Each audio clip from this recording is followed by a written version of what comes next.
now that we're talking about competition, I think about the intergenerational competition because I see a lot of older women who should be schooling the younger women, but they're in competition with the younger women. And that's Mm. a big problem because information, examples, guidance that's supposed to be provided is not being provided Nope. because you're going back and You forth. competing, you competing with your daughters and your nieces instead of teaching them from the mistakes that you made, right? Like, so even if you didn't have a successful relationship, or you know, you might have been out in those streets, but you know what the repercussions were. So you take that, you share that with them, like, hey, let's don't do this because this is what can happen, because this is what happened to me, right? It doesn't always have to be like you had this perfect example. It can be a bad example and made to be good. With the guidance. Exactly. You know, but and it's my generation of women that are doing this, because I see multiple videos where they're like, we look better than y'all, us Gen X's look better than y'all Gen Z's and this that. Like, no, we don't. Stop it. You look good for your age because you took care of yourself. But ain't no way in the world your little 50-something-year-old self with no surgery, I don't care how much you go to the gym, is going to stand butt naked next to a nice, firm, plump little 20-something-year-old. Stop it. Let's don't do that. You know what I'm saying? But so now these girls feel like they got to be in competition with mommy and auntie. Right. So, of course, if I got to be in competition with women who should be guiding me, what are the women my age like? What that look like? So now I'm going to be in competition across the board. Why is why is that mother daughter so relationship so rough? Because a lot of mothers are jealous of their daughters.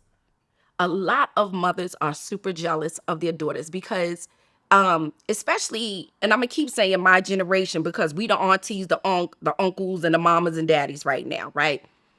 Growing up in the 90s, you know, some of us had it good, some of us didn't, right? Now we're able to provide a certain way for our children. So our daughters are able to dress a certain kind of way. They're into makeup and things we weren't into back then, right? Their appearance is way more feminine and softer than ours was. You know what I'm saying? So now you looking at this stuff. Now you got the money to do this stuff, but you can't compete anymore. And so you kind of resent your daughter for being everything that you were not. Not that you don't love her, not that you don't, because I know that you do. It's just that you didn't have that. You look, because I look at my daughter and I'm like, now, if you look at my pictures when I was younger, I was a little roundaway hottie. I look at my daughter at the same age, I'm like, my daughter's a baddie. Like, it's just, she's just beautiful. It's different. But I appreciate it and I love it and I promote it to her. I don't say, well, you can't hold a candle to me. You can't this. You know, like, I don't do that. And I see a lot of mothers doing that. I see mothers competing with their daughters for men, like younger men. Because if you notice, the cougar thing really went through the roof at this point. Why? If you a cougar, that means you dating younger men, which means you dating men around your kids' age. Meaning you don't have no man. Exactly.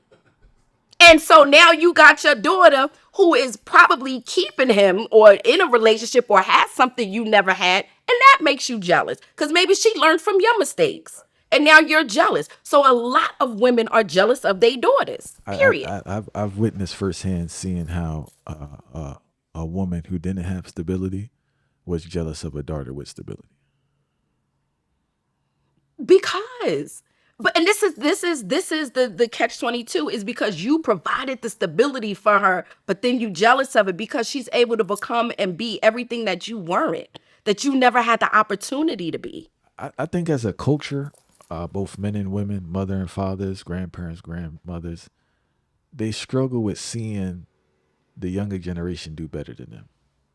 As a culture, I And noticed that that. should be the goal. Yeah, it should be the goal on paper, but in regards to the practice, I think we really struggle. People really struggle with seeing their kids do better than them. Because you also got to remember, we are a damaged people, right? So I don't want to just say that it's because of their dad wasn't there or they didn't have the example. It's deeper than that. Cultural healing. It's yes.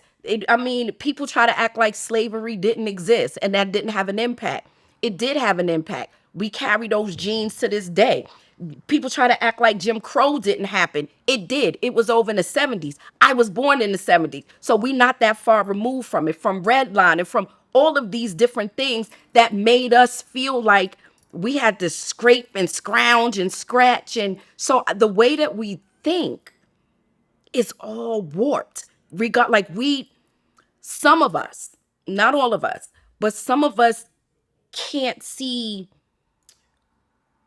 where we're going wrong, right? Like for instance, with our daughters, we can't see that we should be teaching them how to cook for their husbands instead of saying, "Watch me take your little boyfriend from you because I know how to cook." I've seen this. I've seen this. Where it's like, yeah, you ain't gonna keep him because you don't know how to do laundry. Well, why you ain't show him, ma? And or when the boyfriend is at the house and the mother make the plate and give it to him, you better get you a woman that know how to do this. Those little innuendos is because she didn't have the opportunity or the freedom when she was younger to be a certain kind of way, and then she provided it to her daughter and she resents her for it. It's an oxymoron, and I hope I'm being clear in what I'm saying.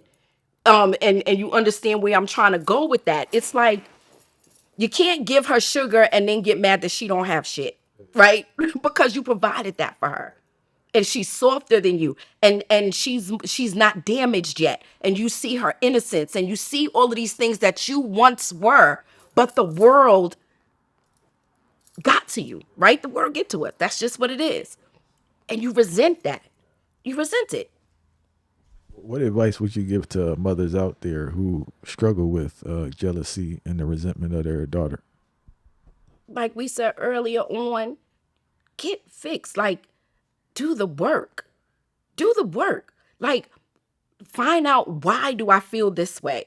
Right? Don't be jealous of somebody, right? Like, what's making me feel this way? What is it about me? Like, you have to self-reflect. Self-reflecting is an ugly thing, a very ugly thing. Oh my gosh. If we really sat down and was real with ourselves about every little ugly thing about ourselves, it's not pretty, but it helps, man. That's the only It's a, way to get it's a fixed. needed experience to grow and to heal.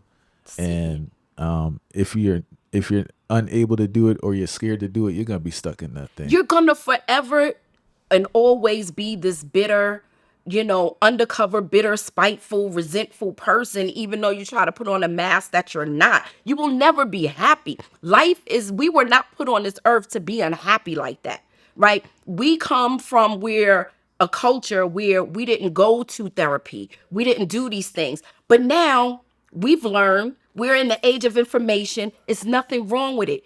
Get fixed. Get fixed. The first step is admitting, just like in a 12-step program, admitting that there's a problem. But if you can't admit that there's a problem and you have an issue, then you're never going to be able to get fixed.